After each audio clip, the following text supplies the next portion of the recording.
Kun katsotaan tätä näytelmän kehitystä, niin tämä Lehmanin alkuvaiheen liiketoiminta, sehän oli tätä kauppiastoimintaa, mutta sitten kun he ryhtyivät välittämään puuvillaa näiltä puuvillan tuottajilta, niille, jotka valmistivat sitten kangasta, niin tässä välitystoiminnassa tietysti syntyy vähän uudenlaisia riskejä. He maksoivat niille tuottajille ja saivat sitten myöhemmin rahansa vasta sieltä vaateteollisuudesta, joka tuotti näitä kankaita.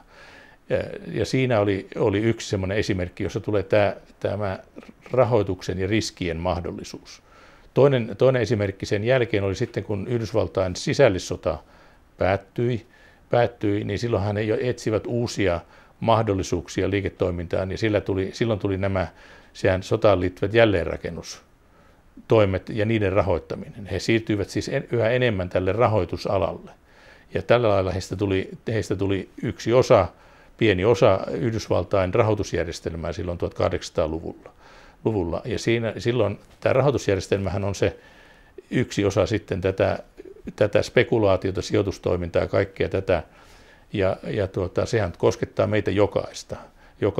Ihan tavalliset ihmiset, kun he ottavat vaikkapa asuntolainan, niin yleensä tarvitsevat velkaa sen rahoittamiseen. Ja silloin on siis olemassa se ongelma, että syystä tai toisesta ei pysty maksamaan takaisin sitä velkaansa, jolloin tulee vaikeuksia tässä näin.